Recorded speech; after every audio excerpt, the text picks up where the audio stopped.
तो दोस्तों आज हम फिर से आपके लिए लेकर आए हैं देश और दुनिया की सभी ताजा बड़ी खबरें। फटाफट एक एक कर विस्तार से आज आपको बताएंगे, तो वीडियो को अंत तक जरूर देखें। दोस्तों वीडियो बनाने में हमें काफी मेहनत लगी है, तो वीडियो को लाइक जरूर कर दें। जी दोस्तों, पहली खबर में आपको बताएंगे जो बिग ब्रेकिंग न्यूज सामने निकल कर आ रही दोस्तों कि कृषि कानून को लेकर आज एक और किसान की टिकरी बॉर्डर पर हुई मौत। 64 साल के किसान ने ट्राली के अंदर तोड़ा दम, तो किसान बोले शहादत नहीं जाने देंगे बेकार, कृषि कानून को कराकर रहेंगे रद्द। जी दोस्तों, लगातार किसानों की मौतें हो रही हैं, तो वहीं आपको बताएंगे कि अखिलेश यादव के बाद सपा एमएलसी ने किया ऐलान, कोरोना वैक्सीन लगवाकर युवक हो सकते हैं नपुंसक, बीजेपी पर नहीं है भरोसा इसलिए नहीं लगवाएंगे कोरोना वैक्सीन। तगड़ा झटका समाजवादी एमएलसी ने दिया। तो वहीं आपको बताएंगे दोस्तों कि लव जिहाद कानून को लेकर योगी को लगा तगड़ा झटका। बरेली में लव जिहाद कानून का मामला निकला फर्जी, एसएसपी बोले खत्म होगा केस,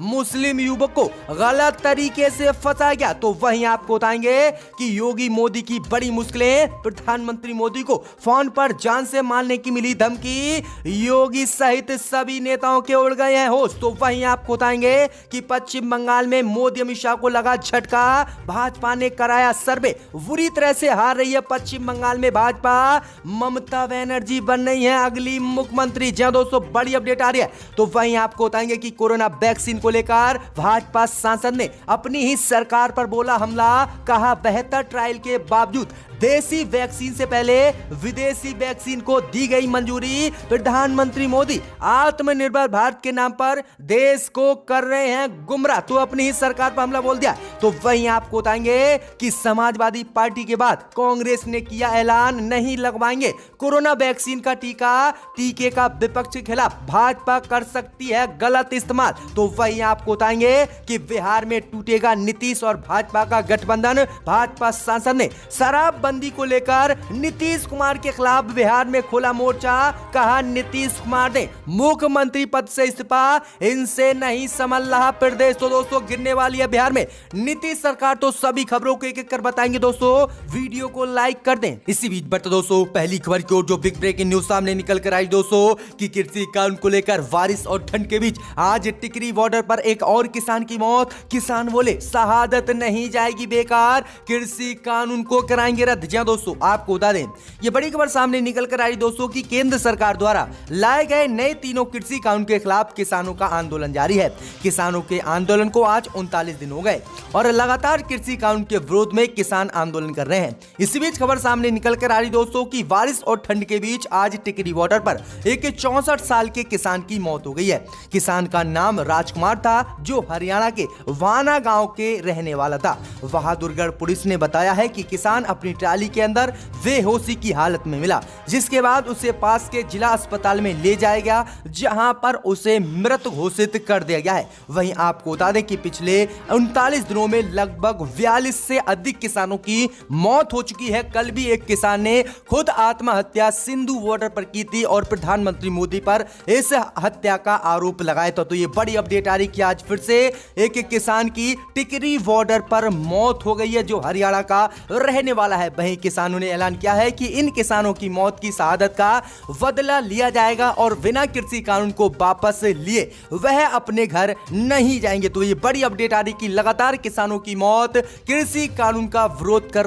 रहे हो रही है। इसी बीच बढ़ते दोस्तों अगली खबर की ओर, तो अखिलेश यादव के बाद सपा एमएलसी ने किया दावा, कोरोना वैक्सीन बना सकती है देश में लोगों को नपुंसक, भाजपा पर नहीं है भरोसा। जी दोस्तों, आपको बता दें ये बड़ी खबर सामने निकल कर आ रही दोस्तों कि कोरोना वायरस को खत्म करने के लिए मोदी सरकार ने कोरोना वैक्सीन लगाने के लिए देश की जनता को ऐलान कर दिया है और कुछ ही दिनों में कोरोना वैक्सीन देश में लोगों को लगाई जाएगी। अब इसी को लेकर अखिलेश यादव ने बयान दिया था कि वह कोरोना वैक्सीन नहीं लगाएंगे क्योंकि भाजपा की कोरोना वैक्सीन पर उनको भरोसा नहीं है। इसी के बाद अब सपा एमएलसी आशुतोष सिन्हा ने बड़ा बयान दिया है। आशुतोष सिन्हा ने न्यूज चैनल से बातचीत करते हुए बताया है कि भाजपा की जो कोरोना वैक्सीन है वह लोगों को नपुंसक बना देगी, इसलिए भाजपा की कोरोना वैक्सीन पर हमें भरोसा भरोसा नहीं है और इसलिए मैं नहीं लगवाऊंगा, ना ही अखिलेश यादव इसे लगवाएंगे। आगे सपा एमएलसी ने कहा है कि मोदी सरकार कोरोना वैक्सीन जो लगा रही है वह देश में गलत हो सकती है, लोग इससे नपुंसक बन सकते हैं, इसलिए कोई भी प्रदेशवासी भाजपा की कोरोना वैक्सीन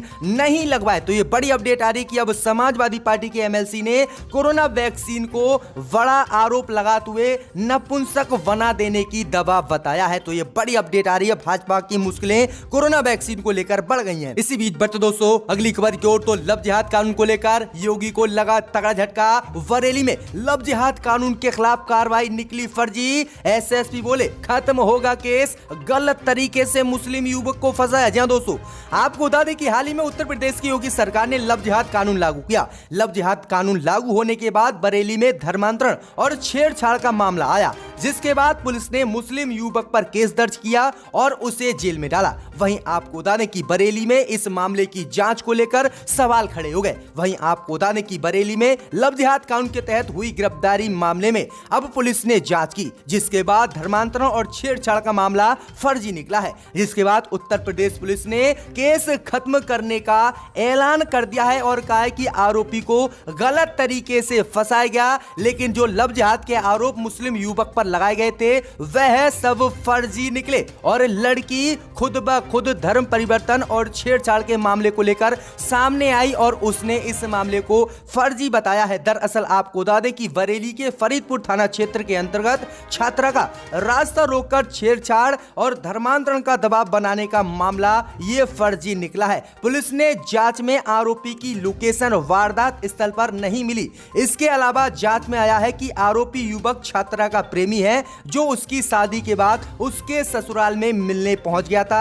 इसी चर्चा के चलते ससुराल वालों ने बदनामी के चलते लव जिहाद का आरोप लगाकर पुलिस स्टेशन में एफआईआर दर्ज कराई। जब पुलिस ने जांच की तो यह मामला फर्जी निकला और अब केस खत्म करने का ऐलान उत्तर प्रदेश पुलिस ने किया है। तो किस तरह से लव जिहाद के नाम पर फर्जीवाड़ा यूपी पुलिस कर रही है और अब केस को खत्म करने का ऐलान किया है, फर्जी केस निकला है। इसी बीच बढ़ते दोस्तों अगली खबर की ओर, तो भाजपा को लगा तगड़ा झटका। प्रधानमंत्री मोदी को फोन पर जान से मारने की फिर मिली धमकी। जय दोस्तों, आपको बता दें ये बड़ी खबर सामने निकल कर आ रही दोस्तों कि भारत के प्रधानमंत्री नरेंद्र मोदी को आज फिर से फोन पर जान से मारने की धमकी मिली है, जिसके बाद पूरे भाजपा में हड़कंप मच गया है। दरअसल आपको बता दें कि शराब के नशे में धुत होकर एक 35 वर्ष के शख्स ने पुलिस को फोन कर प्रधानमंत्री मोदी को जान से मारने की धमकी दी है।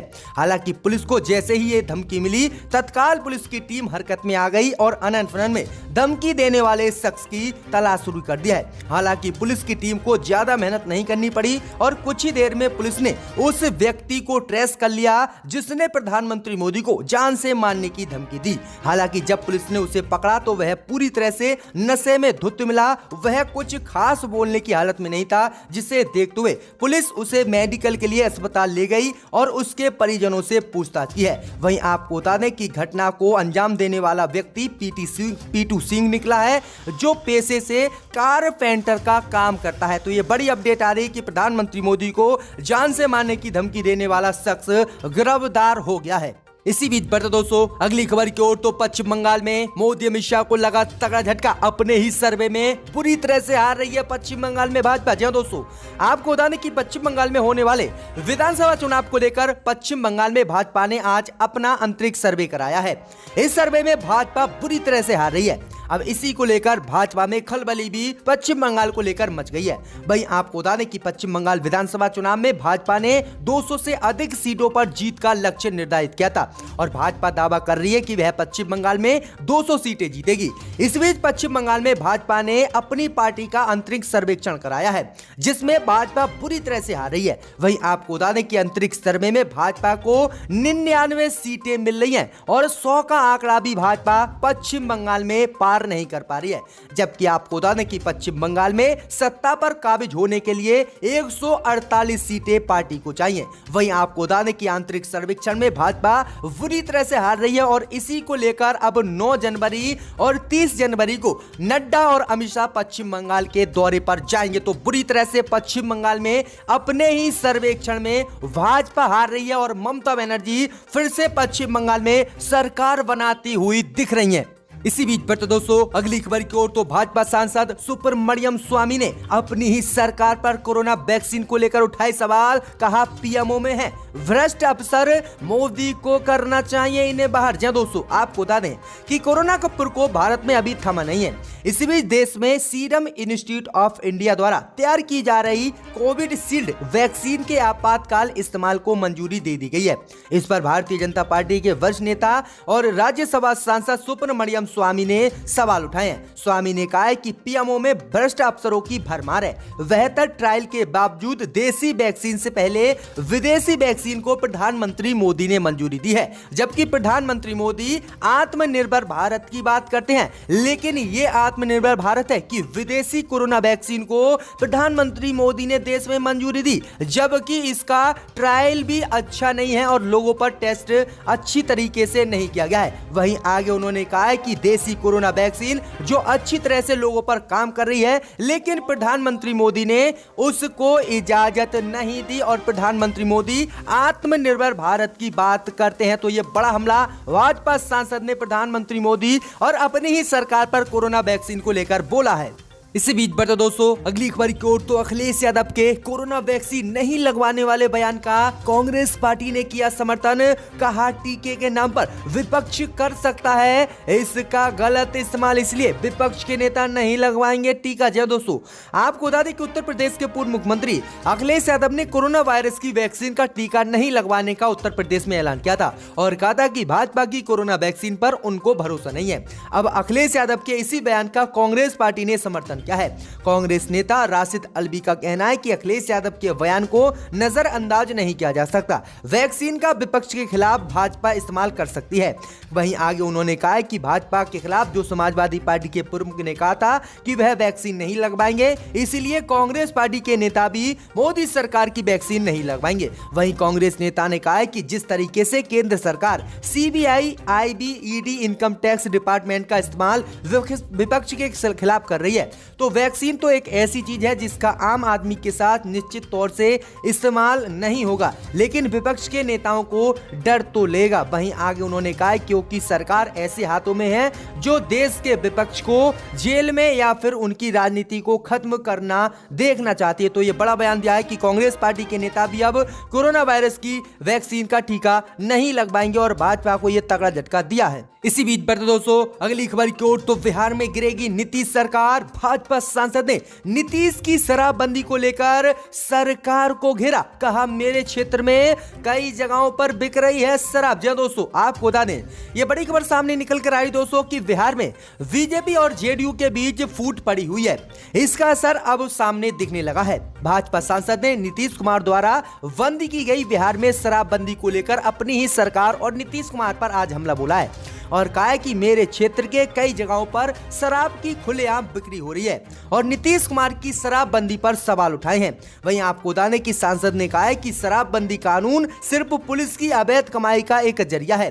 अकेले रफीगंज में कई स्थानों पर खुलेआम शराब बेची जा रही है, मगर पुलिस की निगाहें वहां नहीं पहुंचती क्योंकि शराब के धोखेबाजों की तरफ से उन्हें अच्छा खासा नजराना मिलता है। उन्होंने एसपी को जानकारी दिए जाने की बात भी कही है, लेकिन अब तक इस पर कार्रवाई नहीं हुई है और इसी को लेकर अब भाजपा सांसद नीतीश कुमार की शराबबंदी के खिलाफ अपनी ही सरकार को घेर रहे हैं और मोदी सरकार का समर्थन करते हुए नीतीश पर हमला बोल रहे हैं। तो किस तरह से अब बिहार में बीजेपी जेडीयू में फूट पड़ गई है और सरकार बिहार में नीतीश कुमार की गिरने वाली है। तो ये बड़ी अपडेट आ रही कि अब भाजपा ने ही नीतीश कुमार पर फिर से हमले बोलने शुरू कर दिए। इसी बीच बढ़ते दोस्तों अगली खबर की ओर तो एआईएमआईएम के बाद अब गुजरात में आम आदमी पार्टी भी लड़ेगी चुनाव। केजरीवाल संभालेंगे कमाल। जी दोस्तों, आपको बता दें ये बड़ी खबर सामने निकल कर आ रही दोस्तों कि असदुद्दीन ओवैसी की पार्टी एआईएमआईएम ने गुजरात में निकाय चुनाव लड़ने का ऐलान किया। इस बीच खबर सामने निकल कर आ रही कि अब गुजरात में आम आदमी पार्टी भी चुनाव लड़ेगी। इसको लेकर अरविंद केजरीवाल ने चुनाव की तैयारी तेज कर दी है और इसकी घोषणा कर दी है। दरअसल आपको बता दें कि उत्तर प्रदेश विधानसभा चुनाव में उतरने के ऐलान के बाद दिल्ली में सत्तासीन आम आदमी पार्टी अब अन्य राज्यों में भी अपनी राजनीतिक दमखम दिखाने की तैयारी कर रही है। आपने उत्तराखंड और उत्तर प्रदेश के बाद गुजरात में अपने संगठन को मजबूत करना शुरू कर दिया है और उत्तर प्रदेश की तर्ज पर ही गुजरात में भी निकाय निकाय और विधानसभा चुनाव में आम आदमी पार्टी ने मैदान में उतरने के लिए अपने कैंडिडेटों को खड़ा करने का ऐलान कर दिया है। इसके लिए पार्टी ने गुजरात में काम करना भी शुरू कर दिया है और दिल्ली के मुख्यमंत्री अरविंद केजरीवाल गुजरात में आम आदमी पार्टी की तैयारी की कमान संभालेंगे। ये बड़ा ऐलान केजरीवाल ने ही किया है। तो ये बड़ी अपडेट आ रही है कि अब आम आदमी पार्टी गुजरात में भी चुनाव लड़ेगी। इसी बीच बता दोस्तों अगली खबर की ओर, तो फाइजर की कोरोना वैक्सीन लेने वाली डॉक्टर आईसीयू में भर्ती, टीकाकरण के आधे घंटे बाद बिगड़ गई है हालत। जी दोस्तों, आपको बता दें ये बड़ी खबर सामने निकल कर आई दोस्तों कि फाइजर कंपनी की कोरोना वैक्सीन पूरी दुनिया में इसे लगाने की मंजूरी मिल गई है। भारत में भी इस वैक्सीन को जल्द ही लोगों के ऊपर टीके के रूप में लगाया जाएगा। इस बीच खबर सामने निकल कर आ रही है कि फाइजर की कोरोना वैक्सीन लेने वाली डॉक्टर आईसीयू में अमेरिका में भर्ती हो गई है। टीकाकरण के आधे घंटे बाद डॉक्टर की हालत बिगड़ गई। डॉक्टर को सांस लेने में दिक्कत होने लगी, जो है त्वचा पर चकत्ते पड़ने लगे और दौरा पड़ने लगे, मांसपेशियों में कमजोर महसूस होने लगा और सांस लेने में परेशानी डॉक्टर को होने लगी, जिसके बाद अनंत फनन में डॉक्टर को अस्पताल में भर्ती कराया गया है। ये बड़ी अपडेट आ रही कि फाइजर कोरोना वैक्सीन टीका लगाने पर लोगों की हालत बिगड़ रही है और इसके गलत रिएक्शन आ रहे हैं और भारत में इस वैक्सीन का टीकाकरण रोका जा सकता है। अमेरिका में यह घटना हुई है।